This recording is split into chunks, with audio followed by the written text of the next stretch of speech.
rapidito vamos a, ya en semiología 2, ustedes están en la capacidad de poder identificar ciertos signos y síntomas, ¿no es cierto? Y saber más o menos qué diagnóstico sindrómico tendría nuestro paciente. Y se llega a la urgencia por ser de 19 años con mucho escozor a nivel de la espalda hace 2 horas. Lo más llamativo en la anamnesis es que nos dice que él ha estado probando camarones. Y al examen le logramos evaluar obviamente la espalda y encontramos esas lesiones. ¿Qué lesiones son? ¿Perdón? Eritema. Es una o roncha, ¿verdad? ¿Es una placa? ¿Es una mácula? ¿Por qué no es una mácula? Por el tamaño, ¿verdad? Las máculas son pequeñas. En cambio, las lesiones más grandes se llaman ronchas o abonas. Y ven que tiene una superficie un poco característica. Es un signo importante que nosotros tenemos que evaluar cuando tengamos este tipo de pacientes. ¿Cuál sería nuestro diagnóstico más cercano a esto? Urticaria, ¿por qué? Porque ha ingerido un aparente alérgeno, ¿no? ¿Cuál sería? Muy bien, vamos a responder entonces cuál es el signo que hemos encontrado para dar el diagnóstico. ¿Ya? La piel involucra, además de la piel propiamente dicha, el cuero cabelludo, la mucosa, los pelos, los orejas y las uñas. Y cuando hablamos de procesos alérgicos o procesos dermatológicos, no solamente hablamos de la estructura de la piel, que es evidente, puede ocupar el cuero cabelludo, la mucosa, los pelos, glándulas sudoríparas y hasta la uña. Encontramos ciertas patologías. Muy bien. El primer síndrome es el alérgico, es el que más ustedes van a tener en consulta externa o en consulta de emergencia, que se da por una respuesta anormal a ciertas sustancias. Y estas sustancias anormales que nosotros conocemos las denominamos alérgenos.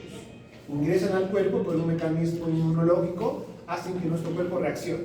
¿Y cuáles son las más comunes? Polen, ácaro del polvo, alimentos. Hay gente que tiene alergia a la leche, al huevo, frutos secos, maní, avellanas, petanas y demás. A ciertos medicamentos, es por eso que normalmente preguntamos, ¿es usted alérgico a algún medicamento? A picaduras de insectos y demás. Cualquier alérgeno va a reaccionar en nuestro cuerpo y va a producir ciertas reacciones, que son de 4 tipos. Al tipo 1, 2, 3 y 4.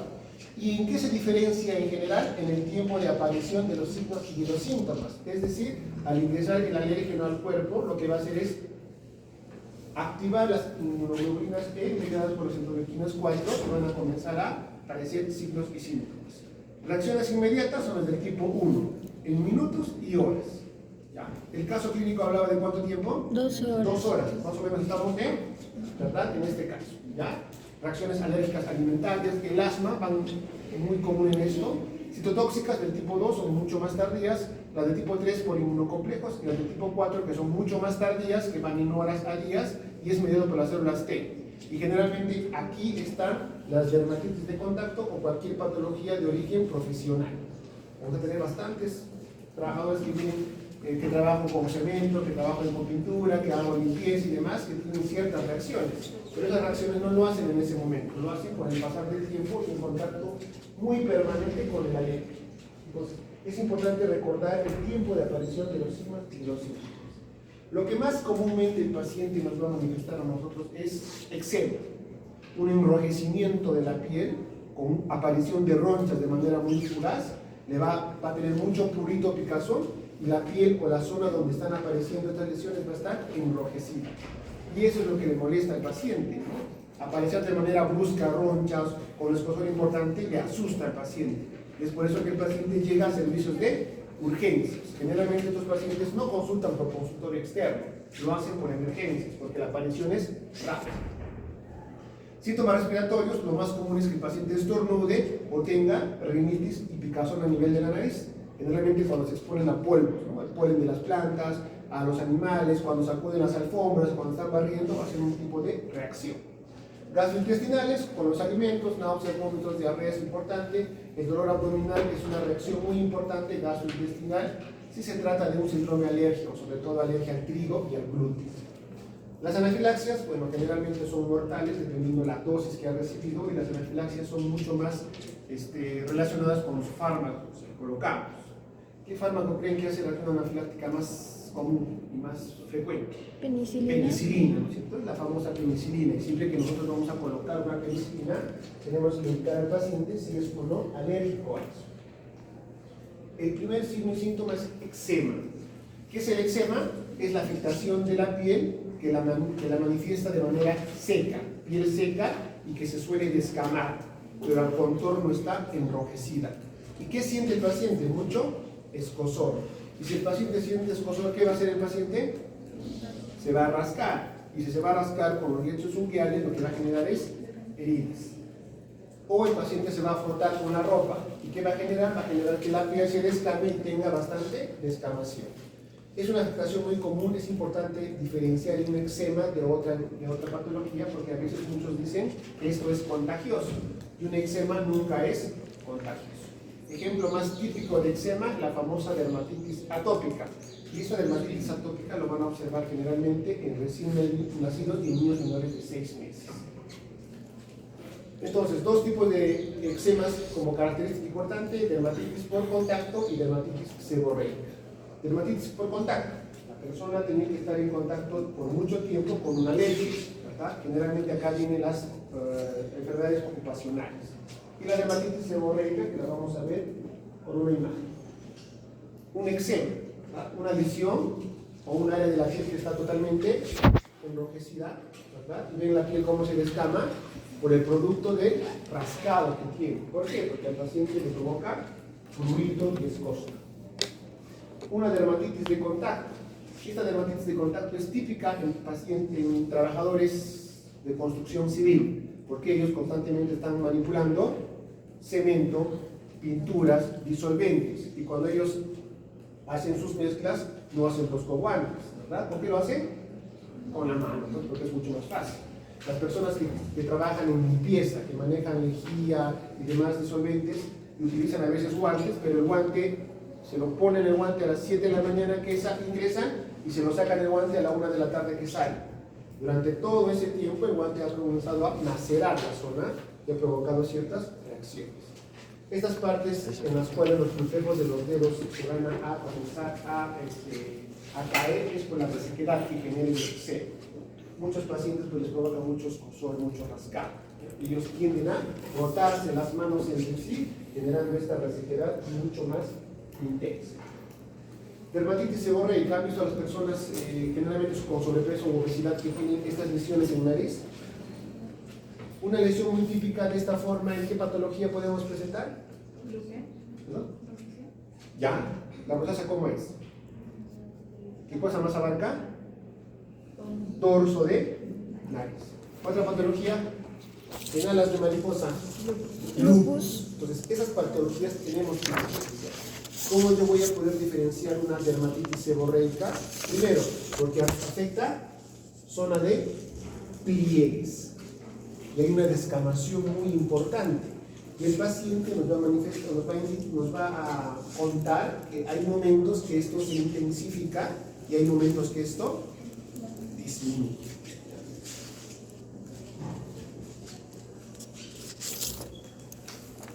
Urticaria.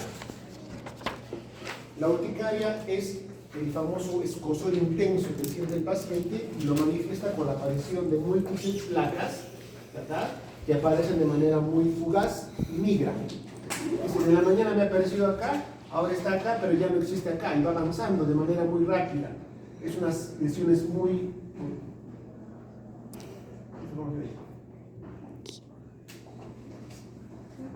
Ay. Genera unas lesiones solevantadas. Eso es la característica importante de la placa.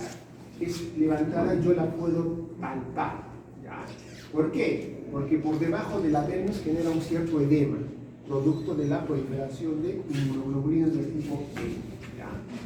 Lesión elemental, ronchas o abones. Entonces, cuando ustedes describan un paciente con una reacción alérgica y el paciente nos va a indicar que tiene mucho escozor, pero el dato más importante que nosotros tenemos que recopilar para poder sospechar de una urticaria, ¿cuál creen que es?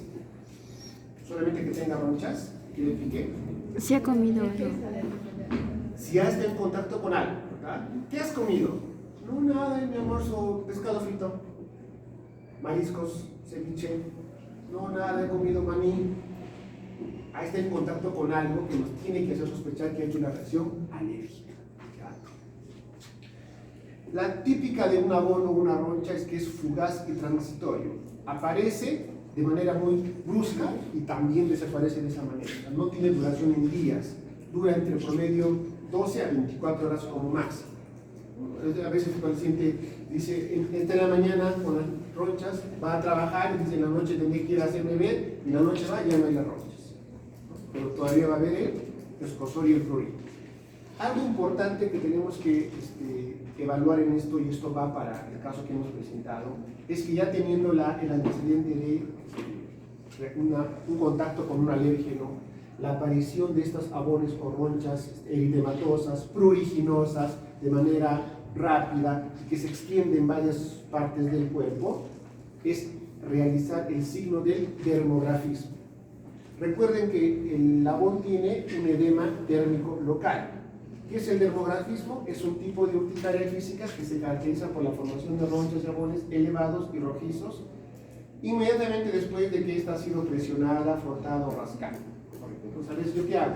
Con un pajalenguas o con un dedo, trazo una línea y en pocos segundos va a generar una silueta en el trazado que yo he hecho.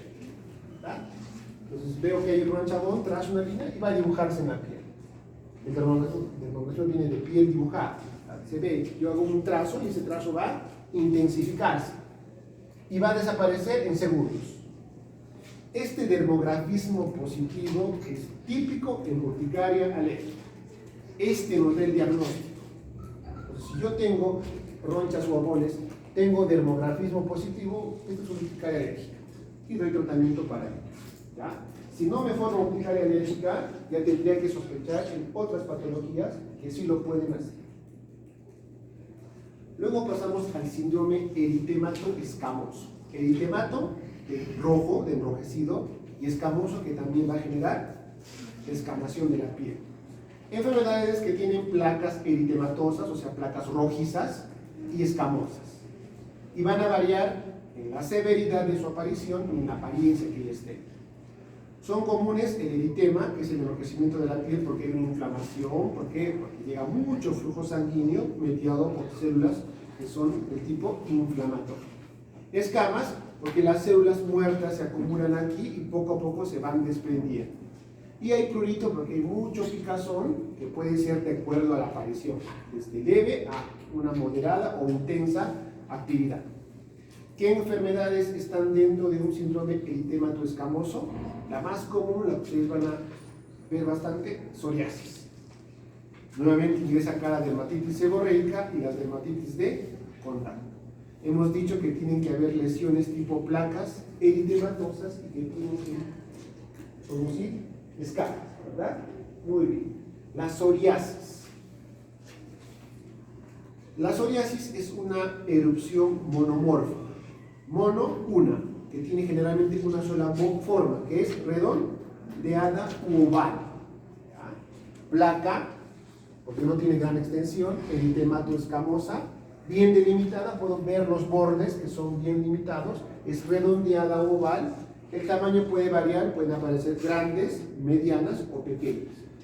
Y tienen bastantes escamas, blancas, nacaradas, finas, que cuando yo las froto, tienden a salirse. ¿Dónde está localizado? Esto es importante en la localización de la psoriasis. Están localizados en planos de extensión, o sea, en partes que mi cuerpo tiene extensión, codos, rodillas, y también se localiza en cuero cabelludo. Tiene un curso crónico y muestra una gran variedad clínica y evolutiva. ¿Por qué crónico? Porque hay momentos que aparece intensamente, luego la placa se seca, desaparece un poco, se atenúa y nuevamente comienza a aparecer con mayor intensidad. El paciente, ¿qué nos va a decir? Nos va a decir que me ha aparecido a mí unas lesiones en el codo o en la rodilla, que son redondas, son rojas, que tienen como escamitas, me pica mucho y puede presentar en la zona de aparición, si son articulaciones, cierto dolor articular, sobre todo en codos y en rodillas. Entonces, para yo poder sospechar de una psoriasis, primero lo que tengo que hacer es describir perfectamente la lesión del paciente. Lesión que tiene una forma única, que es redondeada oval, eritematosa, está roja, que descama y que tiene aparición en ciertas partes de predilección, pliegues, ¿no es cierto? Articulaciones de codos y rodillas, puede aparecer en el cuero cabelludo, pero también puede aparecer en otras partes. Hablaríamos de una variedad de psoriasis. La más común es la psoriasis que aparece en estas características. Si nos hablamos pues de generalmente 4 a 5 tipos de psoriasis de acuerdo al tipo de lesión, la psoriasis en placa, la que hemos visto la más común, la butaca en gotas, la inversa que no está en articulaciones sino está en pliegues, la pustulosa y la eritroderma. En placas, la que hemos visto, ¿verdad? Que pueden aparecer en lesiones, en rodillas, en parte de los codos, algo típico que es bilateral. Aparece acá y va a aparecer también en el otro lado. A veces no aparecen así de frente en los dos lados. Puede aparecer en un solo lugar y luego con el tiempo también afecta a la otra parte bilateral, siendo bilateral, ¿no? Por ejemplo, acá hay una psoriasis ya crónica, las placas se han juntado, ya la piel está muy endurecida y hay una descamación muy importante, ¿no? También en la rodilla. La butaca, en gotas, o sea, las lesiones de la psoriasis son mucho más pequeñas, son plaquitas mucho más pequeñas y están distribuidas en el tronco, en el brazo y en las piernas, ¿verdad? Y a veces muchos pacientes, y esto suelen darse en el campo, dicen, le ha cogido el fugio, le ha cogido el mal viento, piensan que el curandero lo va a deshacer esto, ¿ya? Por el tipo de lesiones que aparecen, como unas moneditas dispersas que también son eritematosas, o sea, son enrojecidas y también descaman. Eso también es un tipo de psoriasis. Inversa, aparece en pliegues, ¿ya? ¿Dónde? Axilar, debajo del surco mamario, en la mujer o en el varón, y también puede aparecer a nivel genital, sobre todo en los varones por debajo de la bolsa escrotal. El paciente nos va a manifestar lesiones eritematosas que suelen picar y descaman. Generalmente no forman gran sensación de costra como la anterior, pero sí son lesiones rojizas, eritematosas, que son muy puriginosas. Y si lo encontramos en la parte genital, ¿en qué sospecharíamos primero? Me pica, tengo una lesión roja. ¿En qué pensaríamos en psoriasis inversa? No, pues va a ser la última opción, la psoriasis inversa. ¿En qué pensarían, doctores?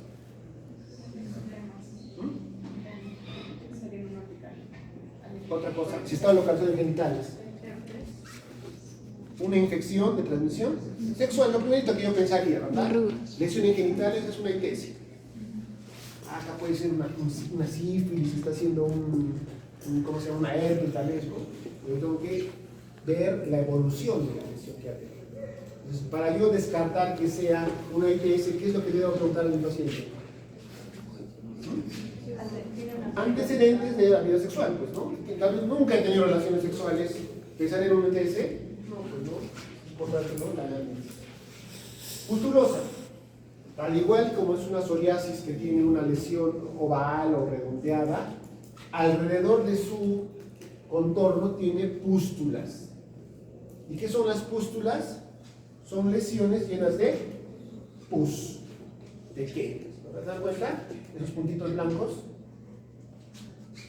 Esto hace que sea una psoriasis pustulosa, ¿ya? Típico de patología autoinmune. Eritrodérmica, ya esta es una forma más rara de psoriasis. Todo el cuerpo se une de placas, las placas se hacen mucho más enteras. Una erupción eritematosa, ¿cierto? Intensa, caliente, la piel está caliente y la piel se vuelve acartonada, ¿no? Porque todas las lesiones están confundidas. Una psoriasis muy rara de poder evitar. La dermatitis seborreica. Seborreica, sebo viene de sebo, donde tenemos sebo en las glándulas sebáceas, y las glándulas sebáceas están en gran cantidad en las partes donde el cuerpo tiene pelo, ¿verdad? Cuero cabelludo, ¿no? Afecta a las glándulas sebáceas, como el cuero cabelludo. Tenemos glándulas sebáceas en el rostro, a nivel de la barba, el bigote en el varón. Son placas escamosas y rojizas. También son pruriginosas. Y estas escamitas secan y caen. De inicio aparecen lesiones eritematosas, rojitas. Y cuando el paciente está que se frota o se rasca, se comienzan a secarse, se comienzan a caerse en forma de escamas.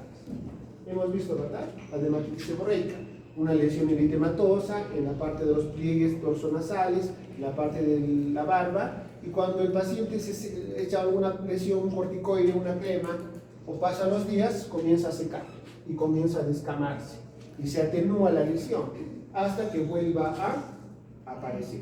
¿Y en qué momentos va a aparecer? En momentos en que se activen la triada o las células inflamatorias. ¿Quién es más común que tenga dermatitis seborreica en el rostro, el varón o la mujer? ¿Por qué el varón? Porque tiene barba, tiene bigote, tiene mayor cantidad de folículos filosos activos en esa zona. Dermatitis de contacto. Ya hemos visto, ¿ves? Una lesión inflamatoria. ¿Por qué? Porque esta persona está en contacto con irritantes solares. Es una persona que lava ropa a mano. De contacto con detergente. ¿Verdad? No es como nosotros vamos a la lavadora, echamos el jabón líquido y la lavadora lo lava, ¿no? En cambio, la señora que lava la mano sin guantes, ¿no es cierto?, utiliza detergente. Y esto genera irritación importante. Como es su trabajo, la señora lo va a hacer todos los días. Por lo tanto, esta lesión va a desaparecer. ¿Cuál será la primera indicación como médicos que tendríamos que dar a esta persona?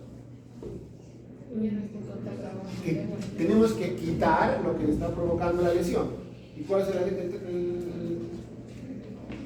le está provocando? El detergente, la lejía y demás. Pero doctora, doctor, yo trabajo de eso vivo, no puedo hacer otra cosa. 20 años de lavandera.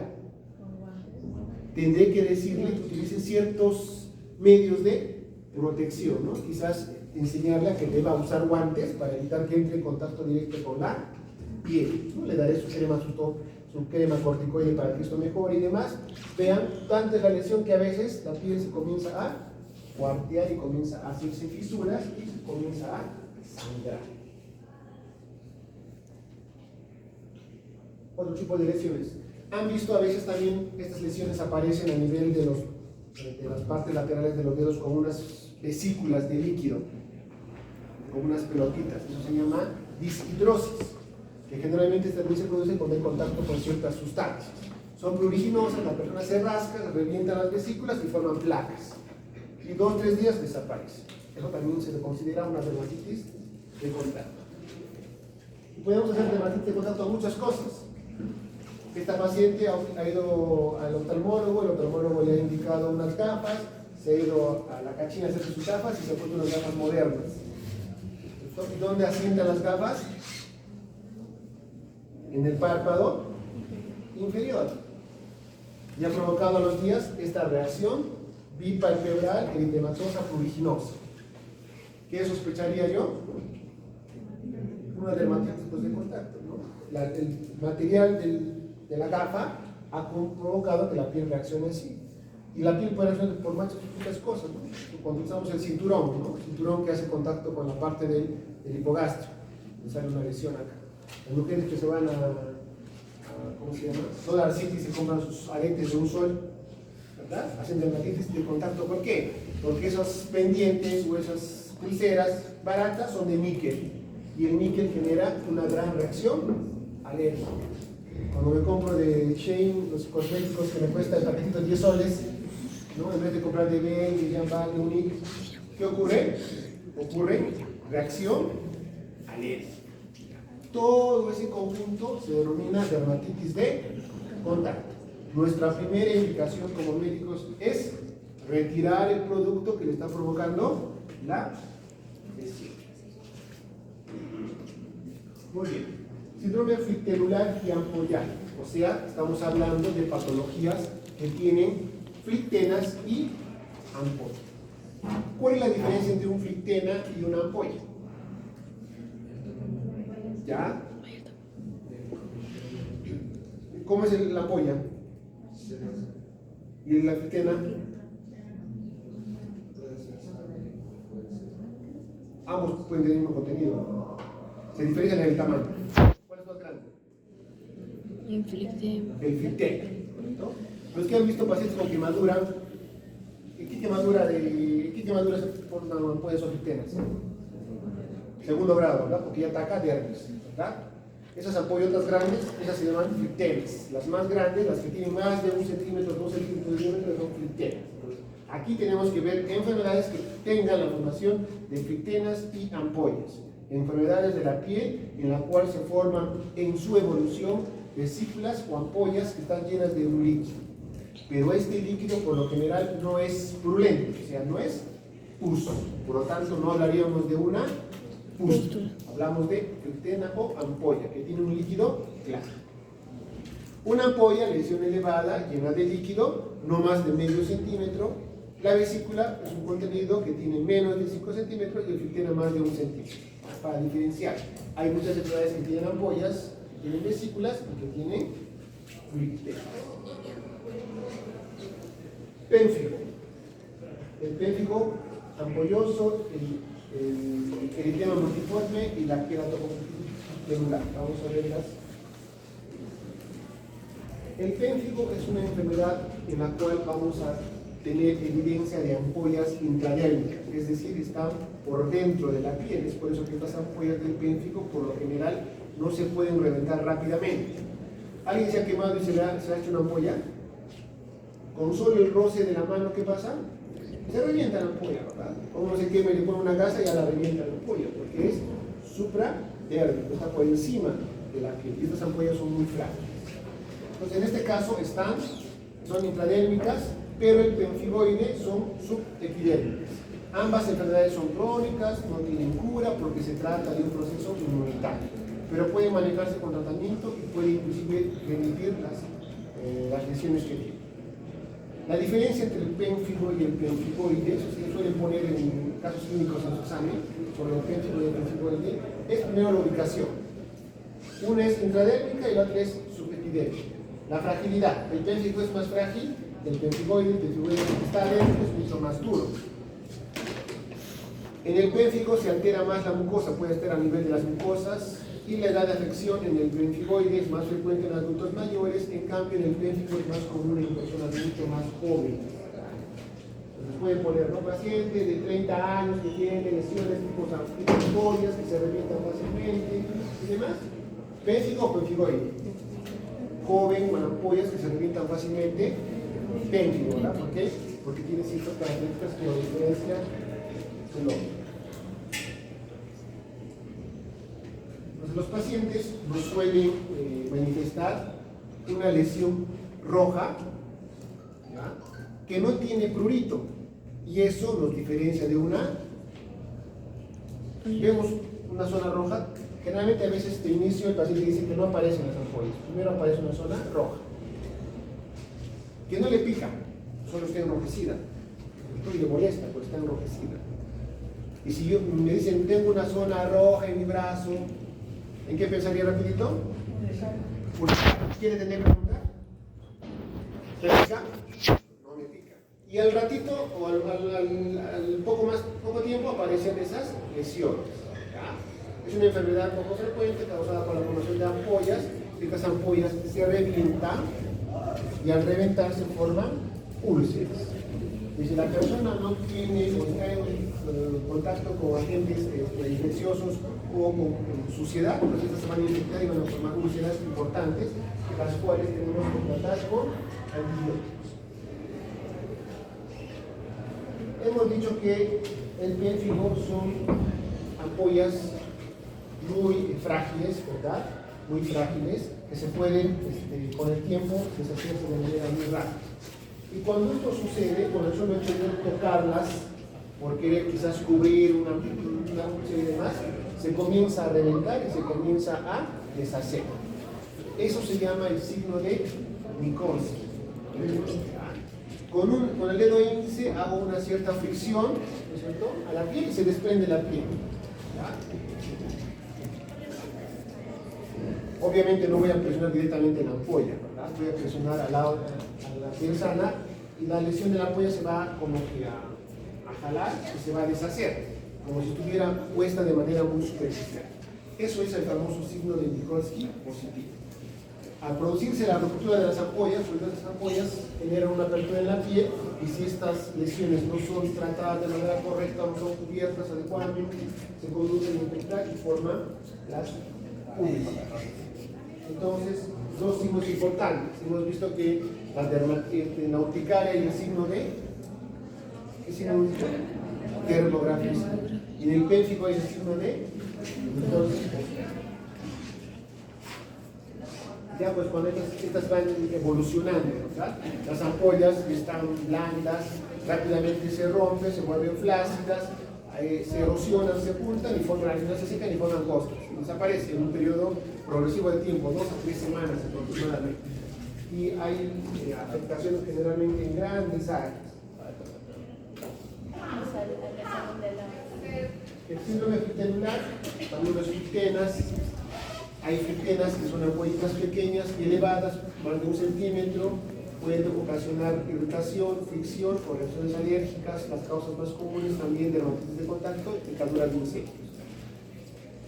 La rifampicina, por ejemplo, el tratamiento de tuberculosis hace este tipo de reacción alérgica cuando el paciente es alérgico a la rifampicina, ¿no? Forma este tipo de reacciones. Picadura de avispa, no de abeja, de avispa, de alacrán, suelen formar este tipo de lesiones eritematosas con ciertas ampollitas alrededor.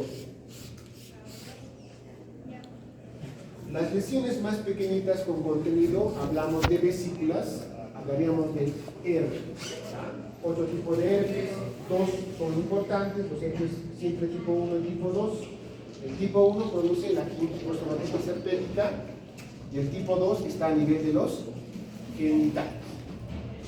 Vamos a hablar del primero, que es mucho más, la herpes mucho más corriente de verla nosotros en consulta. El paciente tiene una lesión a nivel del labio.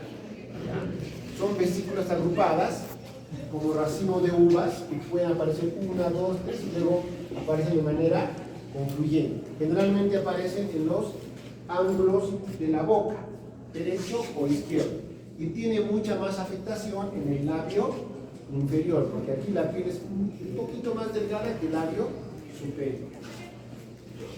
Tenemos que tener en cuenta en la anamnesis la evolución.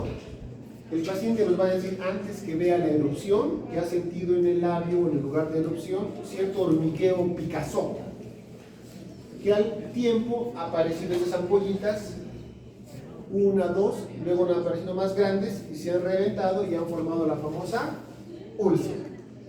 Y esta úlcera va a comenzar a secar y va a comenzar a desaparecer. Si el paciente ya me viene con una lesión ulcerosa, yo tengo que suponer que esta lesión ha empezado hace 5 o 7 días atrás. ¿Ya? Si el paciente me viene ya solamente con las ampollitas, he de suponer que esto ha erupcionado recién hace 1 o 2 días. La úlcera pues va a formar la costra, se seca y desaparece la lesión. ¿Cuál es el inconveniente? Que estas lesiones de herpes no solamente aparecen una sola vez, sino son muy repetitivos, pueden aparecer de manera muy constante. Lo mismo sucede en los genitales. A diferencia de la boca, en los genitales estas lesiones suelen reventarse mucho más rápido y al reventarse hacen úlceras mucho más intensas. ¿Por qué? Porque los genitales están cubiertos. Al estar cubiertos generan calor y ese calor hace que las lesiones revienten mucho más rápido y obviamente provoquen este tipo de úlceras. Y cuando las úlceras en los genitales comienzan a secar, entre esta fase y esta fase produce mucho dolor a nivel de los genitales. Y los pacientes generalmente pues por vergüenza, por temor, no van a la consulta de manera inmediata. Y tenemos ciertas. Otra lesión que van a ver comúnmente, la varicela, máculas, lonjitas rojas, pápulas, vesículas y costras, pero la lesión más importante son las vesículas, ¿no? Produce mucho prurito, es mucho más común en niños, también hay en adultos, provocado por la varicela zoster. ¿Cuál es la característica de una varicela ahora que estamos con el famoso sarampión? La varicela es conocida como la lesión en cielo estrellado. ¿Por qué? Porque yo en el paciente puedo ver a la vez toda la variedad de lesiones que tiene: máculas, pápulas, vesículas y costras. a la vez. Muy diferente, por ejemplo, en el sarampión. En el sarampión las vesículas, las lesiones aparecen igualitas y desaparecen igualitas. En cambio, en la varicela no, hay diferentes tipos de lesiones. Abarca generalmente cabeza, cara, dorso y puede afectar a las palmas de las manos y los pies. No, muy difícil que afecte a las palmas de las manos y de los pies. Herpes zóster, persona que ha tenido varicela, ha generado en su cuerpo que el herpes zóster se guarde a nivel de los nervios y una reactivación de esta es el herpes zóster ya de adulto, ¿ya? Conocida como culebrilla por la forma que tiene, se causa por la reactivación del virus varicela zóster, son vesículas agrupadas en un solo dermatoma. El fondo de las vesículas es eritematoso, está rojo. Típico que el paciente nos manifieste mucho dolor, adormecimientos, hormigueos, parestesias y una sensación de quemazón y ardor que no lo puede soportar. Se suele poner hielo, se suele poner agua y demás y no calma la sensación. Cuando los pacientes son más adultos es más grave la evolución porque causa más daño. Pacientes mayores de 50 años tienen mucho dolor y el dolor generalmente que guarda por mucho tiempo se llama dolor neuropático porque cuando esto comienza a secar y desaparecer, todavía el paciente va a sentir un dolor por un periodo de 6 a 8 a 10 a 12 meses. Cuanto más mayor sea el paciente, más tiempo va a tener el dolor. Cuando el paciente tiene la erupción, el tratamiento tiene que ser instaurado dentro de las 48 horas de erupción. Si el paciente viene y me dice, hace 5 días ya tenía esto y yo voy a querer dar el tratamiento me va a ayudar muy poco, pero va a aparecer más dolor neuropático. Pero si el paciente viene y me dice, hoy día me ha aparecido esto y hoy día yo pongo el tratamiento, obviamente el dolor neuropático va a ser mucho más rápido de desaparecer. Comienza a secar y la lesión seca. Los pacientes que vienen, ya vienen los pacientes que vienen ya así. ¿Y cuándo te ha aparecido esto? Eso apareció hace 5 días, doctor. ¿Yo puedo tratar? Lo voy a tratar, pero el efecto que el medicamento que va a hacer es no tan igual que si hubiese recibido los primeros días, ¿no? El tratamiento base es el aciclovir, en altas dosis, 800 miligramos cada 4 horas por unos 7 o 10 días. Eso ayuda mucho en la evolución de los síntomas, sobre todo del dolor neuropático. Síndrome pápulo-nódulo tumoral, hay pápulas, o hay nódulos, o hay tumor. Pueden ser benignos, el más común el acné, verrugas, lunares, nevos, lipomas, fibromas, pueden ser malignos, los famosos cánceres de piel, ¿sabes? Los melanomas o los carcinomas vasocelulares. El acné, lo más común, afecta a los folículos pilosos y a las glándulas sebáceas, tienen comedones, que son esos famosos puntos blancos o puntos negros. Los puntos blancos son los comedones que todavía están cerrados. Cuando el comedón se abre, sale y se seca, forman los famosos puntos negros. Pápulas, pústulas, cuando esto se cronifica, se hace un acné vulgar, se forman inclusive quistes y nódulos. Afecta a áreas del rostro, la frente, el tórax anterior y el tórax posterior en su gran mayoría. El área más común de afectación es la parte frontal y la parte de los ángulos de la mano. Cuando se pone más severo, hablamos del acné conglobata o el acné vulgar, ya tenemos formación de quistes o nódulos. ¿Por qué? ¿Qué hacen ustedes o qué hacíamos cuando éramos jóvenes? Lo reventamos, ¿no? Porque nos gusta reventar. Eso se infecta, se endurece y se forma un nódulo. Y cuando el nódulo lo seguimos agarrando y lo seguimos presionando, se sigue envolviendo y se sigue endureciendo y se forma un quiste.